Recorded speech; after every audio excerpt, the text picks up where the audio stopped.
മിന്നുകെട്ട് ഭാഗം 52. രചന അവതരണം ദിവ്യരാജ്. നിനക്കറിയോ അന്നെന്താ ഉണ്ടായതെന്ന്? സ്നേഹം നടിച്ച് ഞങ്ങളെ അവിടേക്ക് ക്ഷണിച്ചത് അപമാനിക്കാനായിരുന്നു. അവിടെ കൂടിയ അയാളുടെ സഹപ്രവർത്തകർക്കും ചുറ്റുപാടുമുള്ള അയൽവാസികളുടെയും ബന്ധുക്കളുടെയും മുന്നിൽ ഞങ്ങളെ വിളിച്ചു വരുത്തി അപമാനിച്ചതായിരുന്നയാൾ. ഞാൻ അനാഥനാണെന്നും വാടകയ്ക്ക് കഴിയുകയാണെന്നും സ്വന്തമായി ഒരു തുണ്ട് ഭൂമി പോലും ഇല്ലാത്ത ദരിദ്രവാസിയാണെന്നുമൊക്കെ മറ്റുള്ളവർക്ക് മുന്നേ വിളിച്ചു പറഞ്ഞു. അയാൾക്ക് വേണ്ടി കരുതിയ വില കൂടിയ സമ്മാനം താര അയാളെ ഏൽപ്പിച്ചപ്പോൾ ചോദിച്ചതെന്താണെന്നറിയോ? മോഷ്ടിച്ചതോ അതോ ശരീരം വിറ്റ പണമാണോ ഇത് വാങ്ങാൻ ഉപയോഗിച്ചതെന്ന്. ആത്മാഭിമാനം പൂഴിയോളം കൂപ്പുകുത്തിയ നിമിഷം. വല്ലാത്ത വേദന തോന്നി. അയാളുടെ ക്ഷണം സ്വീകരിച്ച് അവിടേക്ക് ചെന്ന ആ നിമിഷത്തെ ശപിച്ചുപോയി. ഒരു നിമിഷം കൂടി ഞങ്ങൾക്കവിടെ നിൽക്കാൻ കഴിഞ്ഞില്ല. അത്രമാത്രം അയാളുടെ വാക്കുകൾ ഞങ്ങളെ നോവിച്ചു. പണമില്ലാത്തവൻ വെറും പിണമാണെന്ന് അറിഞ്ഞ നിമിഷം ഒരു നിമിഷം വാശി തോന്നി. അയാളെ തോൽപ്പിക്കണം. ഒരുപാട് കാശുണ്ടാക്കി അയാളുടെ മുന്നിൽ എൻ്റെ താരയെ നന്നായി പോറ്റണമെന്ന് തോന്നി. പക്ഷേ കാശ് അതെങ്ങനെ എളുപ്പത്തിൽ നേടുമെന്ന് ചിന്തിച്ചു. ഉള്ള കാശ് വെച്ച് എന്തെങ്കിലും ബിസിനസ് തുടങ്ങിയാലോ എന്ന് നോക്കി വ്യാജ പരസ്യങ്ങൾ കണ്ട് വേഗം കാശുണ്ടാക്കാനായി ഇറങ്ങിത്തിരിച്ചു. പലരുടെയും കയ്യിൽ നിന്നും വലിയ തുകയ്ക്ക് പലിശക്കെടുത്തും കടം മറിച്ചും. പക്ഷേ പലപ്പോഴും തട്ടിപ്പുകൾക്കിരയായി പലരും എൻ്റെ കാശ് കൊണ്ടുപോയി. പിന്നെ കടവും കടത്തിനു മീതെ കടവുമായി. കടം തീർക്കാനോ വീട് ചിലവിനോ നിന്റെ കമ്പനിയിൽ നിന്ന് കിട്ടുന്ന വരുമാനം തികയാതെ വന്നു. ദിവസവും വീടിനു മുന്നിൽ കടക്കാർ നിരക്കാൻ തുടങ്ങി. തല്ലും കൊല്ലും കേസ് കൊടുക്കും എന്നുള്ള താക്കീത് വേറെയും. മനസമാധാനമില്ലാതെ ഉറക്കം നഷ്ടപ്പെട്ട ദിവസങ്ങൾ. അവളുടെ അവസ്ഥയും മറിച്ചായിരുന്നില്ല. ഏറെ സന്തോഷിക്കേണ്ട സമയത്ത് ദുഃഖങ്ങളും ദുരിതങ്ങളും ഭയവും മാത്രം. ഇതിനിടയിൽ അവളുടെ കാര്യങ്ങൾ ഒരു കുറവും വരുത്താതെ നോക്കാനുള്ള തത്രപ്പാട് വേറെ. ആ സമയം എൻ്റെ താര 8 മാസം പ്രഗ്നൻ്റ് ആയിരുന്നു. നിന്റെ അമ്മുവിനെ പോലെ. നിന്റെ അമ്മു ഇന്ന് ഹാപ്പിയാണ്. കാരണം അവൾക്ക് ചുറ്റും പ്രശ്നങ്ങളില്ല, പ്രാരാബ്ദങ്ങളില്ല. അവളെ സ്നേഹിച്ച് വീർപ്പ് മുട്ടിക്കുന്നവർ മാത്രം. പക്ഷേ എൻ്റെ താരയ്ക്ക് ആരോരുമില്ലായിരുന്നു ഞാനല്ലാതെ. ഒന്ന് ചേർത്ത് പിടിക്കാനോ അവളുടെ കാര്യങ്ങൾ തിരക്കാനോ കൂടി അവളുടെ വീട്ടുകാർ മുതിർന്നില്ല. മനസമാധാനമില്ലാതെ അശാന്തമായ നാളുകൾ. എങ്ങനെയെങ്കിലും കടങ്ങൾ തീർത്ത് മനസമാധാനമായിട്ട് ജീവിക്കണമെന്ന് തോന്നി. അങ്ങനെ ഇരുന്നപ്പോഴാ അന്ന് ബാങ്കിൽ കൊണ്ടുപോയി അടയ്ക്കാനായി നീ 2 കോടി രൂപ എന്നെ കൈവശം ഏൽപ്പിച്ചത്. ഒരു പിടിവള്ളി പോലുമില്ലാതെ കടത്തിൽ മുങ്ങിയ എനിക്ക് അന്നേരം ആ പണം ആവശ്യമായിരുന്നു. എൻ്റെ കടം തീർക്കാനായി ആ കാശ് ഉപകരിക്കുമെന്ന് കരുതി. കോടികളുടെ മേലെ ഉറങ്ങുന്ന നിനക്ക് ഈ പണം നിസ്സാരമാണെന്ന് കരുതി. ആദ്യമൊക്കെ പ്രശ്നങ്ങളുണ്ടാവും, പിന്നെ പതിയെ കെട്ടടങ്ങുമെന്നാ കരുതിയത്. ആ കാശും കൊണ്ട് ഞാൻ കടന്നു. കുറേ നാൾ മാറി താമസിച്ചിട്ട് എല്ലാം ഒന്ന് കെട്ടടങ്ങുമ്പോൾ തിരികെ വരാമെന്ന് ചിന്തിച്ചു. പക്ഷേ നിന്റെ പോലീസുകാർ എന്നെ കൈയോടെ പിടികൂടി അറസ്റ്റ് ചെയ്ത് ലോക്കപ്പിലാക്കി. നിന്നോട് വിശ്വാസവഞ്ചന കാട്ടിയതിനും പണം മോഷ്ടിച്ചതിനും ശിക്ഷ വിധിച്ചപ്പോൾ ആരും ആശ്രയമില്ലാതെ ആ ഫ്ലാറ്റിൽ ഒറ്റയ്ക്ക് നീറി ഒടുങ്ങുകയായിരുന്നു എൻ്റെ താര. BP ഡൗൺ ആയി ബാത്റൂമിൽ വീണ് കിടന്നവളെ തിരക്കി ആരും ചെന്നില്ല. അവിടെ കിടന്ന് അവൾക്കൊപ്പം ഞങ്ങളുടെ കുഞ്ഞും പറഞ്ഞു നിർത്തിക്കൊണ്ട് വിതുമ്പലോടെ കണ്ണുകൾ തുടച്ചു. ദിവസങ്ങൾക്ക് ശേഷം അടുത്ത ഫ്ലാറ്റിലേക്കൊക്കെ ചീഞ്ഞ ഗന്ധം വമിക്കാൻ തുടങ്ങിയപ്പോഴാ അവളെപ്പറ്റി തിരക്കാൻ മറ്റുള്ളവർ മുതിർന്നത്. പുച്ഛത്തോടെ ചിരിച്ചവൻ. വാതിൽ പൊളിച്ചു നോക്കുമ്പോൾ ജീർണിച്ച് കിടക്കുന്ന എൻ്റെ താര. പറഞ്ഞു നിർത്തിക്കൊണ്ട് ഇസഹാക്കിനെ നോക്കുമ്പോൾ ഞെട്ടൽ വിട്ടുമാറാതെ അവനെ തന്നെ നോക്കി നിൽപ്പുണ്ടായിരുന്നു. ഹൃദയം നുറുങ്ങിയ പോലെ തോന്നി ഇസഹാക്കിന്. അറിയാതെയാണെങ്കിലും താൻ മാത്രമാണ് താരയുടെ കുഞ്ഞിൻ്റെയും മരണത്തിന് ഉത്തരവാദി എന്ന ചിന്ത അവനെ വിറപ്പിച്ചു. വല്ലായ്മ തോന്നി. അമ്മുവിൻ്റെ മുഖം ഓർത്തതെ ഒന്ന് ചേർത്ത് പിടിക്കാൻ വെമ്പി. സിദ്ധാർത്ഥിനോട് ഒന്നും പറയാൻ നാവ് പൊങ്ങിയില്ല. നിശബ്ദതയെ കൂട്ടുപിടിച്ചു ഇസഹാക്ക്. എൻ്റെ താരം മരിക്കാൻ കാരണക്കാരൻ നീ മാത്രമാ. നീ ഒരുത്തൻ കാരണമാ ഞാൻ ആരോരുമില്ലാത്തവനായത്. അവനത് പറഞ്ഞതും ഇസഹാക്ക് പിടച്ചിലോടെ അവനെ മുഖമുയർത്തി നോക്കി. പക്ഷേ ഞാൻ പറഞ്ഞതല്ലേ സിദ്ധാർത്ഥ്, എനിക്കൊന്നും അറിയില്ലായിരുന്നു. ഒന്നും. ആ കാശ് നീ മോഷ്ടിക്കണമെന്ന് തീരുമാനിക്കുന്നതിന് മുന്നേ നിന്റെ അവസ്ഥയെപ്പറ്റി എന്നോട് പറഞ്ഞിരുന്നെങ്കിൽ നിന്നെ ഞാൻ സഹായിക്കുമായിരുന്നു. എന്നാലും നിനക്ക് നിന്റെ ഭാര്യയെയും കുഞ്ഞിനെയും നഷ്ടമാവില്ലായിരുന്നു. ഇസഹാക്ക് അത് പറയുമ്പോൾ പരിഹാസപൂർവ്വം ചിരിച്ചു സിദ്ധാർത്ഥ്. ഇതൊക്കെ നീ ഇപ്പൊ പറയും, വെറുതെ പറയുന്നതാ. ഇതൊക്കെ എന്നെപ്പോലൊരാൾക്ക് കാശ് വെറുതെ തരാൻ മാത്രം വിശാലമായ മനസ്സുണ്ടോ ഇസഹാക്ക് നിനക്ക്? അത് പറഞ്ഞുകൊണ്ട് അവന്റെ മുഖത്തേക്ക് നോക്കിയതും, ഞാൻ നിന്നെ സഹായിക്കുമായിരുന്നു സിദ്ധാർത്ഥ്, ഏത് വിധേനയായാലും. പക്ഷെ നീ ചെയ്തതാ തെറ്റ്. എന്നിട്ട് വീണ്ടും തെറ്റ് ചെയ്യാൻ പോകുന്നു. ഒന്നും അറിയാത്ത എൻ്റെ അമ്മുവിനെയും ഞങ്ങളുടെ കുഞ്ഞിനെയും നശിപ്പിക്കാൻ നടക്കുമല്ലേ നീ? മതി ഇസഹാക്ക്. നീ ഇനി എന്ത് ന്യായം നിരത്തിയാലും നീ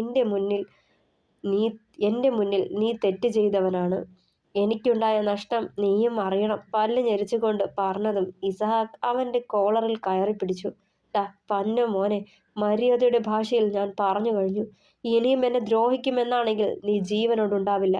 പല്ല് ഞെരിച്ച് പറഞ്ഞതും, കാണാം ഇസഹാക്ക്, നിനക്ക് എന്ത് ചെയ്യാൻ കഴിയുമെന്ന് നമുക്ക് കാണാം. പുച്ഛിച്ച് പറഞ്ഞുകൊണ്ട് അവന്റെ കൈ വിടുവിച്ചു. ആ, രണ്ടാളും ഇവിടെ നിൽക്കാണോ? സിദ്ധുവേട്ടാ, ഞാൻ എവിടെയൊക്കെ തിരിഞ്ഞു എന്നറിയോ? കയ്യിൽ ഒരു ട്രേയും പിടിച്ച് വരികയായിരുന്നു അമ്മാളും. അവർ രണ്ടുപേരെയും ലക്ഷ്യം വെച്ച് വന്നതും ഇസഹാക്കിന്റെ നെഞ്ച് വല്ലാതെ പിടച്ചു. എന്തിനാ അമ്മു ഞങ്ങളെ തിരക്കിയത്? ഉള്ളിലെ പക മനസ്സിൽ വെച്ചുകൊണ്ട് സിദ്ധാർത്ഥ് ചോദിച്ചതും പുഞ്ചിരിച്ചു അമ്മു. ഇത് വല്യമ്മച്ചിയുടെ സ്പെഷ്യൽ റെസിപ്പിയായ മട്ടൻ സൂപ്പാ. ഞാനുണ്ടാക്കിയതാ. വല്യമ്മച്ചി പറഞ്ഞു ഇത് തരാൻ. ഇതൊന്ന് ടേസ്റ്റ് ചെയ്ത് നോക്കിയേ. പുഞ്ചിരിയോടെ പറഞ്ഞുകൊണ്ട് ആവി പറക്കുന്ന സൂപ്പ് അവർക്ക് നേരെ നീട്ടി. സിദ്ധാർത്ഥ് വേഗം കൈ നീട്ടി എടുത്തിട്ടും ഇസഹാക്ക് ചലനമില്ലാത്ത പോലെ നിൽപ്പുണ്ടായിരുന്നു. ഇച്ചായ കഴിക്കണില്ലേ? ഒച്ചയെടുത്ത് ചോദിച്ചവൾ.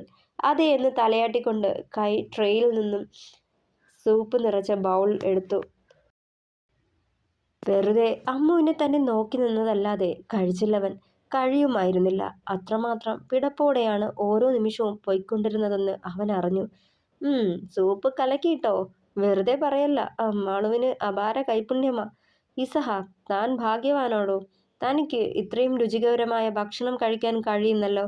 ഇസഹാക്കിനെ നോക്കി അവനത് പറയുമ്പോൾ അമ്മുവിന് വേണ്ടി വിളറിയൊരു ചിരി നൽകുക മാത്രം ചെയ്തു ഇസഹാക്ക്. പക്ഷേ ഇസഹാക്ക്, തനിക്ക് അധികകാലം ഈ ഭാഗ്യം ഉണ്ടാവില്ലല്ലോടോ. അത് പറയുമ്പോൾ ഇസഹാക്കിന്റെ മുഖം വിളറി വെളുത്തു. അമ്മാളു മനസ്സിലാവാത്ത പോലെ അവനെ നോക്കി. അല്ല, ഞാൻ ഉദ്ദേശിച്ചതേ, അധികം വൈകാതെ അമ്മുളുവിന്റെ ഡെലിവറി ഉണ്ടാവില്ലേ? പിന്നെ കുറെ കാലം തനിക്ക് റെസ്റ്റ് അല്ലേ, അതാ. അതിന് തെളിഞ്ഞൊന്ന് പുഞ്ചിരിച്ചു അമ്മാളു. മെല്ലെ അവളുടെ വയറിൽ കൈ ചേർത്തു. ഇച്ചായ കുടിക്കണില്ലേ? വീണ്ടും ചോദിച്ചതും ആ. തലയാട്ടിക്കൊണ്ട് ഒരു സ്പൂൺ കോരി വായിലേക്ക് വെച്ച് ആസ്വദിച്ച് കഴിക്കാൻ കൂടി കഴിയാത്ത പോലെ വെറുതെ അമ്മുവിന് വേണ്ടി ഒന്നോ രണ്ടോ സ്പൂൺ കഴിച്ചു. അമ്മു, മതിയടോ, കഴിക്കാൻ തോന്നുന്നില്ല പറഞ്ഞുകൊണ്ട് ബൗൾ ട്രേയിലേക്ക് വെച്ചതും അവളുടെ മുഖം മങ്ങി. ഇഷ്ടായില്ലേ ഇച്ചായ? ചുണ്ടു ചുളുക്കി ചോദിച്ചതും അതല്ലടാ, ഇപ്പോൾ കഴിക്കാൻ തോന്നണില്ല, പിന്നെ കഴിച്ചോളാം. ഈ സമയം സിദ്ധാർത്ഥിന്റെ മനസ്സിൽ താരയുടെ ഓർമ്മകൾ കടന്നു വന്നു. രാവിലെ തിരക്കിട്ട് ഓഫീസിലേക്ക് പോകുമ്പോൾ സ്വാദിഷ്ടമായ ഭക്ഷണം ഉണ്ടാക്കി വെച്ച് തൻ്റെ പിന്നാലെ നടന്ന് ഊട്ടിക്കുന്നവൾ. വൈകുന്നേരം ജോലി കഴിഞ്ഞ് തിരികെ വരുമ്പോൾ തനിക്കിഷ്ടമുള്ള പലഹാരങ്ങൾ ഉണ്ടാക്കി വെച്ച് തനിക്കായി കാത്തിരിക്കുന്നവൾ. ഓർത്തതേ കണ്ണുകൾ നിറഞ്ഞു. തിടുക്കത്തിൽ കാലിയായ ബൗൾ ട്രേയിൽ വെച്ചിട്ട് റൂമിൽ നിന്നും പുറത്തേക്ക് പാഞ്ഞുപോയി. അമ്മു ഇസഹാക്കിനെ തന്നെ നോക്കി. ശരീരം മാത്രമേ ഇവിടെയുള്ളൂ, മനസ്സ് മറ്റെവിടെയോ ആണെന്ന് തോന്നിയതും അവൾ അവൻ്റെ നെഞ്ചിലേക്ക് ചേർന്നു നിന്നു. ഇച്ചായ, എന്താ പറ്റിയേ? ഇച്ചായനെ ഇത്രയും ഡൗൺ ആയി ഞാൻ ഇന്നേ വരെ കണ്ടിട്ടില്ലല്ലോ. എന്താ? അവൻ്റെ കവളിൽ പതിയെ വിരൽ കുത്തി ചോദിച്ചതും ഒന്നുമില്ലടാ, ഓഫീസിലെ ചില കാര്യങ്ങൾ ഓർത്തതാ പറഞ്ഞൊഴിയാൻ നോക്കിയവൻ. അതെ, ഓഫീസിലെ ടെൻഷനും പ്രശ്നങ്ങളും അവിടെ കളഞ്ഞിട്ടേ ഇവിടേക്ക് വരാവൂ കേട്ടോ. ഇവിടെ ഞാനും ഇച്ചായൻ്റെ കുഞ്ഞാവയും ഇച്ചായൻ വരണതും കാത്തിരിക്കുവാന്ന് മറക്കണ്ട. കൊഞ്ചലോടെ പറഞ്ഞതും ഹൃദയം പൊട്ടുന്ന പോലെ തോന്നി ഇസഹാക്കിന്. അവളെ വേഗം ചേർത്ത് പിടിച്ച് മുഖമാകെ ചുംബനങ്ങളാൽ മൂടി. നെഞ്ചിലെ വിങ്ങൽ കണ്ണുനീരായി പുറത്തേക്ക് വരാൻ തുടങ്ങിയതും അവൾ കാണാതെ തൂത്തുമാറ്റി മുഖം തിരിച്ചു. രാത്രി എല്ലാവരും ഒരുമിച്ചിരുന്ന് ഭക്ഷണം കഴിക്കുകയായിരുന്നു. ഇസഹാക്കിന്റെ തൊട്ടടുത്ത് തന്നെ സിദ്ധാർത്ഥ് ഇരിപ്പുണ്ടായിരുന്നു. അവന്റെ സാമീപ്യം ഓരോ നിമിഷവും ഇസഹാക്കിനെ അസ്വസ്ഥനാക്കുന്നത് അറിയാതെ മറ്റുള്ളവർ സിദ്ധാർത്ഥിനെ വളരെ കാര്യമായി തന്നെ സൽക്കരിച്ചു. നിറവയറും താങ്ങി സോഫയ്ക്കൊപ്പം എല്ലാവർക്കും ഭക്ഷണം വിളമ്പുന്നവളെ നോക്കിയിരിക്കുന്ന സിദ്ധാർത്ഥിനെ കണ്ടതേ പൊള്ളുന്ന പോലെ തോന്നി ഇസഹാക്കിന്. അമ്മു, നിനക്ക് വയ്യാത്തതല്ലേ? ചെന്ന് റെസ്റ്റ് എടുക്ക്. മമ്മിയും ആനിയും ഒക്കെ ഉണ്ടല്ലോ ഇവിടെ ഭക്ഷണം വിളമ്പാൻ.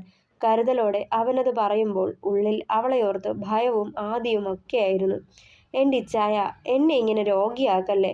ഇപ്പോൾ എനിക്ക് ക്ഷീണമൊന്നുമില്ലാന്നേ. ഒറ്റയ്ക്ക് മുറിയിൽ ചെന്നിരിക്കാൻ എനിക്ക് വയ്യ. പുഞ്ചിരിയോടെ പറഞ്ഞതും സിദ്ധാർത്ഥ് അവനെ ഒന്ന് പാളി നോക്കി. ഭയമാണല്ലേ ഇസഹാക്ക്? നീ ഭയക്കണം. നിന്റെ ഈ ആദിയും ഭയവും എനിക്കിന്ന് ഹരമാണ്. ഇസഹാക്ക് കേൾക്കാൻ പാകത്തിന് പെറുപെറുത്തതും അവനെ രൂക്ഷമായി നോക്കുമാത്രം ചെയ്തവൻ. മോളെ, അമ്മാളു, നീ ഈ അപ്പവും ചിക്കനും സിദ്ധുവിന് വിളമ്പിക്കൊടുത്തേ. കത്രീനാമ്മ അത് പറയുമ്പോൾ നിറഞ്ഞ പുഞ്ചിരിയോടെ അവൾ ഭക്ഷണവും എടുത്ത് അവനടുത്തേക്ക് നടന്നു. സിദ്ധാർത്ഥ് അവളുടെ മുഖത്തേക്ക് നോക്കി. അവളെ കാണുമ്പോൾ ഇസഹാക്കിനോടുള്ള തൻ്റെ പക എരിഞ്ഞടങ്ങുന്ന പോലൊരു തോന്നൽ അവനുണ്ടായി. വേഗം ചിന്തകളെ മാറ്റി നിർത്തി ഭക്ഷണം കഴിച്ചു തുടങ്ങി വീണ്ടും. അല്ല, വന്നപ്പോൾ മുതൽ ചോദിക്കണമെന്ന് കരുതിയതാ, മോൻ്റെ വീട്ടിൽ ആരൊക്കെയുണ്ട്? സിദ്ധാർത്ഥിനെ നോക്കി കത്രീനാമ്മ അത് ചോദിച്ചതും കഴിച്ചത് തൊണ്ടയിലുടക്കിയ പോലെ അവരെ തന്നെ മിഴിഞ്ഞു നോക്കി അവർ. കത്രീനാമ്മയുടെ ചോദ്യം കേട്ട് നെഞ്ചിലേക്കൊരു വെള്ളടി വീണ പോലെ തോന്നി സിദ്ധാർത്ഥിന്. ഒരു നിമിഷം നിശബ്ദനായി. പിന്നെ തുടർന്നു. എനിക്കാരുമില്ല വല്യമ്മച്ചി. ഞാനൊരു അനാഥന. സ്നേഹിക്കാനോ ചേർത്ത് പിടിക്കാനോ എനിക്കാരുമില്ല. ആകെ ഉണ്ടായിരുന്ന ഭാര്യ 7 വർഷങ്ങൾക്ക് മുന്നേ എന്നെ വിട്ടുപോയി. നേർത്ത നാദത്തോടെ അവനത് പറയുമ്പോൾ ഇസഹാക്ക് ഒഴികെ എല്ലാവരും ഞെട്ടലോടെ അവനെ മുഖമുയർത്തി നോക്കി. ഒരു നിമിഷം അവനെ എന്ത് പറഞ്ഞ് ആശ്വസിപ്പിക്കണമെന്നറിയാതെ കുഴങ്ങി കത്രീനാമ്മ. പിന്നെ തുടർന്നു. മോനെ, ആരുമില്ലെന്ന് കരുതി ദുഃഖിക്കേണ്ട. ഞങ്ങളെല്ലാവരും മോൻ്റെ സ്വന്തമാണെന്ന് കരുതിക്കോ. ഞങ്ങൾക്ക് നീ ജോണിനെ പോലെ തന്നെ. അത്രമാത്രം ചിന്തിച്ചാൽ മതി. നീ അനാഥനാണെന്ന് ഇനി ചിന്തിക്കരുത്. അവനെ നോക്കി സ്നേഹത്തോടെ കത്രീനാമ്മ മൃദുവായി ഒന്ന് പുഞ്ചിരിച്ചു. സിദ്ധാർത്ഥ് അമ്മുവിനെയും നെഞ്ചിൽ ചേർത്ത് പിടിച്ച് കിടന്നു ഇസഹാക്ക്. അവളുടെ വീർത്ത വയറിൽ അവൻ്റെ കൈകൾ പൊതിഞ്ഞു പിടിച്ചു. അവൻ്റെ സ്പർശനം ഏറ്റതും കുഞ്ഞൊന്ന് അനങ്ങിയിരുന്നു. വല്ലാത്തൊരു പിടച്ചിലോടെ വീണ്ടും ചലനമറിഞ്ഞ ഭാഗത്ത് തലോടി. പ്രതീക്ഷയോടെ, പ്രാർത്ഥനയോടെ കാത്തിരിക്കുക വാവേ.